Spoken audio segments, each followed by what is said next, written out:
Olá, meus amores! Hoje falaremos novamente sobre uma canção folclórica. Vocês lembram o que isso significa? A gente chama de folclórica toda canção sobre a qual não se sabe nem o compositor, nem a data de composição. Esta, muitas vezes, se trata de uma criação coletiva de uma comunidade. Só que até hoje no nosso programa, nós só trabalhamos ou com comunidades muito pequenas, como é o caso das catadoras de arroz do sul da Itália, ou então dos fazendeiros dos Montes Apalaches. Ou nós trabalhamos então com comunidades sim bastante amplas, que, porém, possuíam uma unidade cultural. A exemplo do México de la Cucaracha.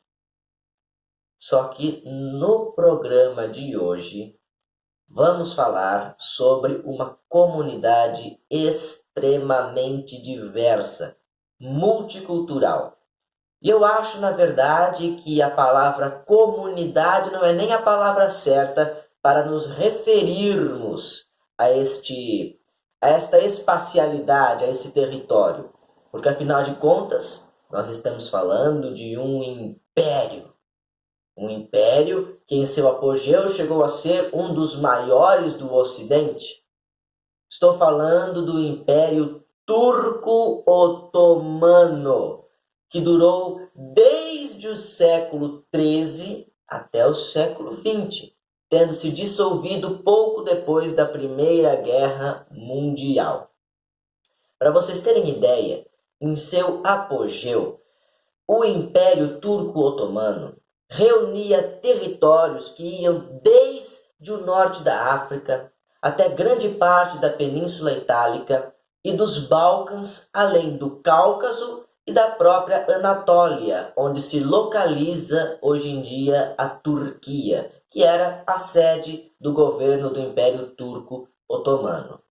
De modo que vocês podem imaginar a quantidade de etnias diferentes que eram abrigadas sobre este mesmo império. Por isso que eu falei em multiculturalidade. O Império Turco-Otomano reunia desde judeus, árabes, cristãos, gregos ortodoxos, etc, etc, etc. De modo que, somente pelo título da nossa canção, vocês vão conseguir perceber a multiculturalidade que eu estou tentando explicar. Nossa canção de hoje apresenta sua letra inteirinha original em grego, no idioma grego. Mas o título é turco. E sabem o que é que significa a nossa palavra do título? Em turco, significa egípcia, né? Uma mulher egípcia. Ou seja, só aí na letra e no título nós temos 3 nacionalidades diferentes. E se vocês ficaram curiosos para saber qual é o título desta canção, não tem o menor problema, eu falo para vocês. Nossa canção se chama Misirlou. Uma galinha que se chamava Mary. Como eu disse para vocês, Misirlou em turco significa egípcia, uma mulher egípcia. Mas a letra da canção está em grego, o que indica que muito provavelmente seu autor ou seus autores fossem gregos. Outro indício dessa teoria é o fato de o próprio eu lírico da canção ser um homem grego, cristão ortodoxo, que está apaixonado por uma mulher egípcia, portanto muçulmana. E isso impede o amor entre os dois, visto que eles são de religiões diferentes. Esse tipo de amor proibido, eu creio que não deva ter sido incomum no Império Turco-Otomano. Afinal de contas, estamos falando de um território que, além de gregos, egípcias e turcos, abrigava também os armenos, os árabes, os judeus, os eslavos, etc, etc, etc. Bem, fato é que, mesmo não sabendo quem é o autor, ou então quando esta canção foi composta de fato, acredita-se que o momento de sua composição tenha sido entre o final do século XIX e o começo do século XX. Com certeza, antes da dissolução do Império Turco-Otomano em 1923. A primeira gravação em disco de Misirlou acontece no ano de 1927, na voz do cantor Theodotos Dimitriadis, também chamado de Tetos Dimitriadis. Eu vou deixar para vocês essa versão original aí na legenda do vídeo para que vocês possam conferi-la. E direi também que ali no leste europeu, norte da África, Oriente Médio, esta gravação do Tetos Dimitriadis fez bastante sucesso ao longo da década de 30 e inclusive suscitou que outros músicos também gravassem Misirlou em suas próprias versões. Mas esta canção ganhou projeção mundial quando foi gravada por um americano.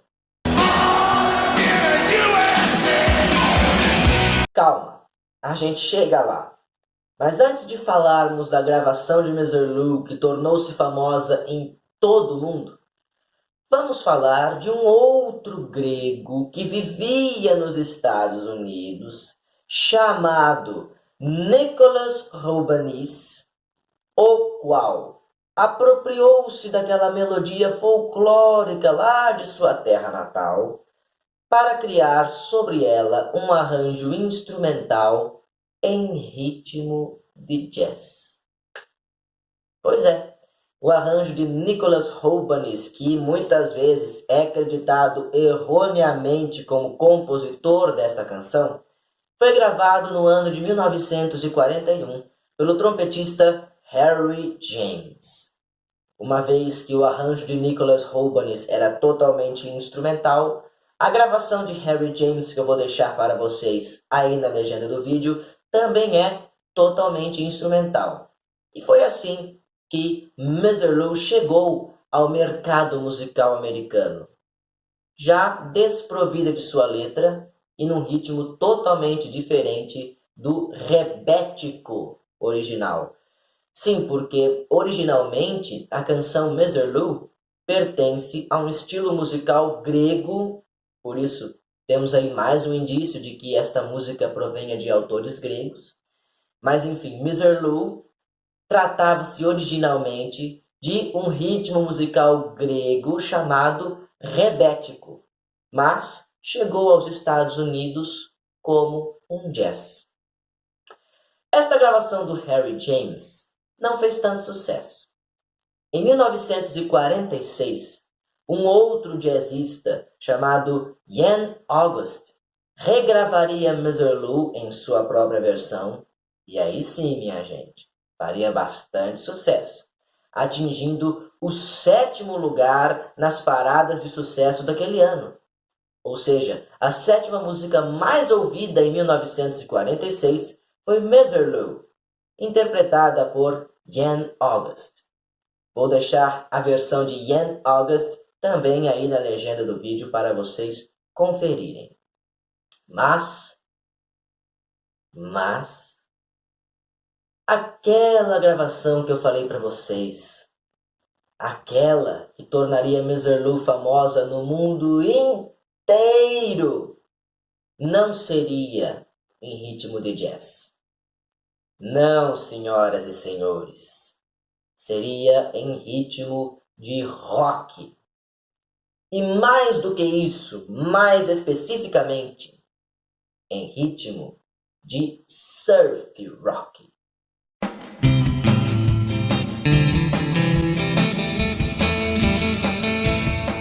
O surf rock foi uma vertente do rock and roll que se tornou bastante conhecida em princípios dos anos de 1960, encabeçada por The Beach Boys, além da dupla Jan and Dean e dos artistas solo Frankie Avalon e Annette Funicello.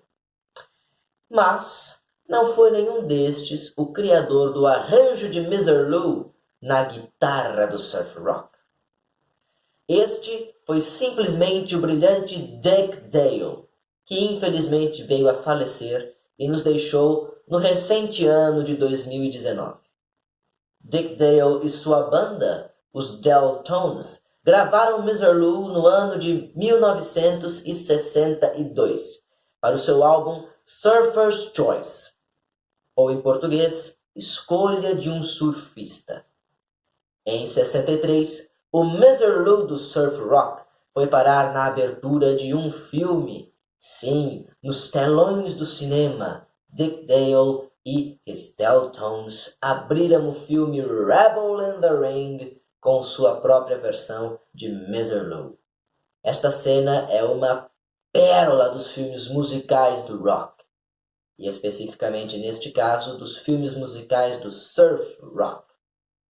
Eu vou deixar aí na legenda do vídeo a gravação original de Dick Dale and his Stones e também vou deixar a cena do filme Rebel in the Ring, na qual esta gravação aparece.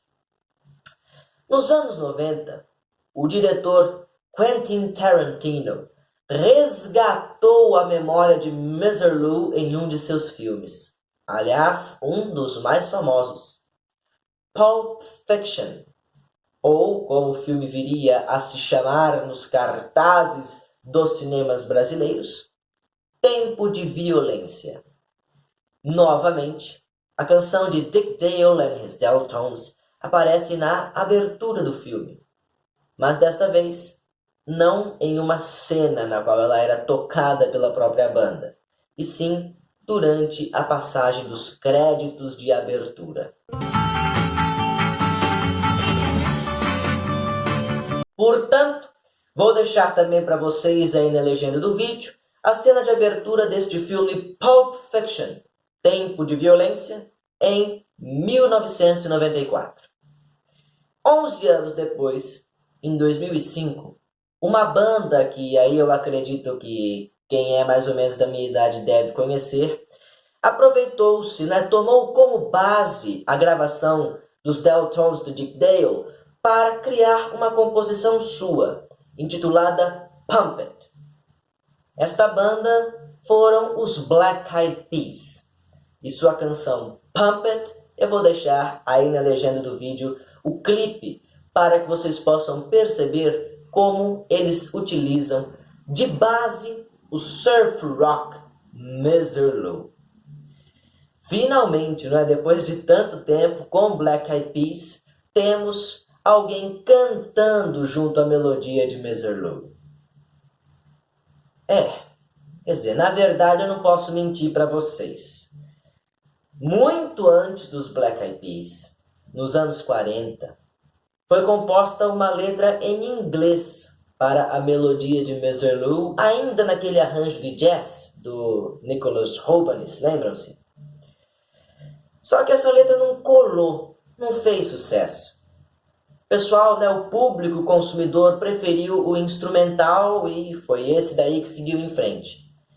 Mas já que eu toquei no assunto, eu vou ser obrigado a deixar aí na legenda do vídeo para vocês também uma gravação do ano de 1948 por Woody Herman, cantando essa letra em inglês de Mr. Lou.